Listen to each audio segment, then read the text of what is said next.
Hello everyone, I am Jen Sinsarak, and in this video I am going to talk to you a little bit about what is EFT tapping, how to use it, and then we're going to talk a little bit about the research. But I wanted to give a quick update. This video I cut about a year ago when I did the first Money Mindset Summit. But since then, a really great resource has come out. So if you're really into the science like I am and you like to actually have a look at the studies yourself or read a little bit more about it, one of the research that I discuss in this video, Dr. Peter Stapleton, has just published a book this spring called The Science Behind Tapping. And I actually talk about her research in this little video here. And I want to make a really quick correction to that, which is that I talk about how she used CAT scans in her studies, but that was just a slip of the words. It's actually MRIs. So sorry about that little slip up, but let's jump right into this video so we can learn all about what is this EFT tapping and how can I use it. Hi there, I'm Jen Sinsarak. I'm the host of this Money Mindset Summit, our first one this year. And this here video is just a really quick run through of one of the techniques that many of our interviewees use. Now, if you've never used EFT or tapping before, you're in for a special treat with the way that some of these interviewees and these experts use it because they are fantastic with it.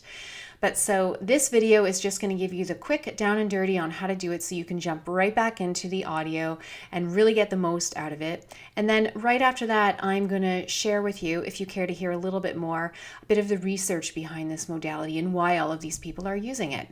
So let's get right down to it. When you're doing this modality, basically, you're very, very gently applying some pressure to a handful of acupressure points throughout your body. And generally, people follow the same handful of points and they do them repetitively. It doesn't have to be that way. You can pick whatever points you want of these that I'm going to show you. But generally, when the people in the videos are in the audios are tapping with us, these are the points they're going to be using. So quite often they'll start off on the side of the hand here. See, when you fold your hand in like this, there's a little crease there. So there's an acupressure point there, and then there's one down here. So usually at the beginning, they'll make a statement as you're repeating, even though X, Y, or Z, I, X, Y, or Z. And so generally you'll be tapping the side of your hand. When you're tapping the side of your hand, this point that they happily or funnily call the karate chop point, generally you can tap with a handful of fingers because there's enough space there. So you just tap lightly there with 3 or 4 fingers and you hit both of these pressure points. Okay, so that's the beginning, and then generally be these 3 statements. And then they'll start walking you through the other points. So the first point, at least the first point that I like to use, is this one right here at the beginning of the eyebrow, either side. So you can tap both sides at the same time. One side, I like to use my dominant hand, so I'll tap on the right hand side. So right here at the beginning of your eyebrow, you're going to tap just lightly, and it really is just a very light pressure. You don't want to hurt yourself or bruise yourself, just a gentle light pressure here. And then again at the outside of the eyebrow, kind of like where the outer canthus of the eye meets the eyebrow here. So you're just going to tap gently there. And when you're tapping, you want to get, you know, some people say 5 to 10 different light taps there, but you really don't have to count. You just want to tap a handful of times. And again, we'll get a little bit further into the science after this demo. And then right under the pupil of the eye on the orbital bone here on the ridge, you just tap lightly there a handful of times again. And then we're going to go right here in the divot underneath the nose. So we're just tapping lightly there, again, about 5 to 10 times. Sometimes they'll be saying a phrase that you repeat and it's a little longer than 5 to 10 taps. It's all good. And then right here, the divot of the chin, tapping there lightly. And then right here under the collarbone point, they call it kind of like where your sternum meets your collarbone. There's that inside of that square right there, that corner. So you want to tap right in there. You can tap either side. I like to put an open hand across and then I'm hitting both of the points here and here. So I just tap gently there. And then lastly, the final point is under the arm. It's about 4 inches under your arm, right in line with your underarm. If you're a woman, it would be where your bra strap is. So that is kind of right here underneath your arm. So you can cross over and tap this way. You can tap, when I do introductions in classroom, we talk about tapping like a monkey and tapping under your arm. So again, just gently you're tapping right there. Okay, and then the last point, there are a series of points right at the top of your head here, kind of at the crown. So you can just lightly put your hand over the top of your head and tap.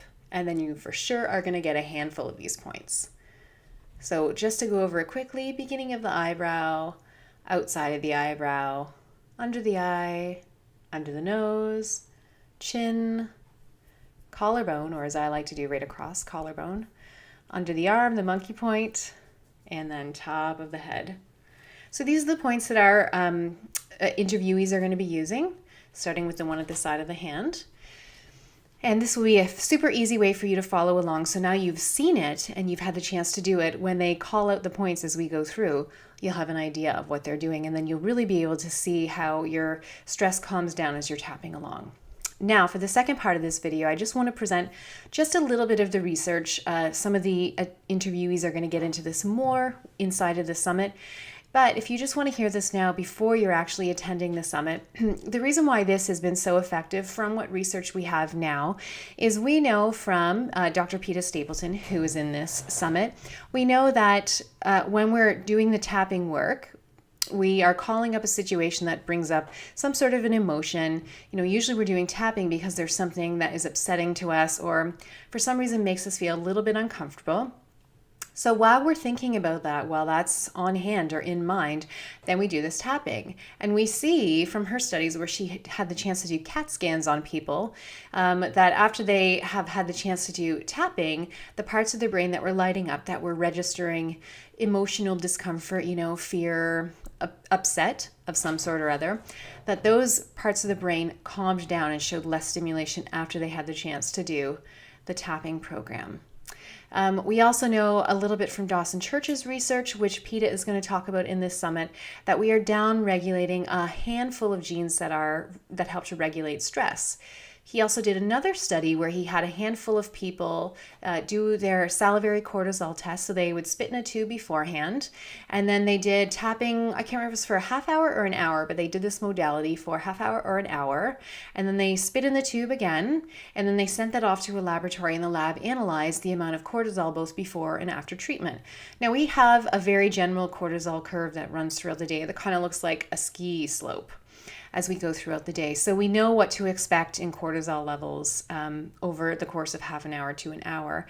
But this showed a really like a double the increase amount of, or a double the decrease amount of cortisol compared to having like a regular compassionate interview with someone who did a standard therapy. So they had a group of people do the tapping, a group of people talk about their problem with the therapist, and the group of people do absolutely nothing, and they measured all the cortisol levels. And so the one who did the tapping had the greatest reduction in the cortisol, which, as we know, is a hormone related with stress in our bodies. So the reason that we're doing this and including this in this summit is because of all of this juicy research and a lot more.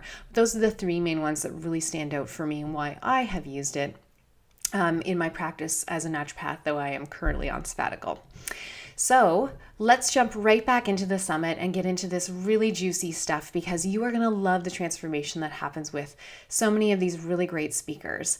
Thanks so much for joining us, and I look forward to seeing you there.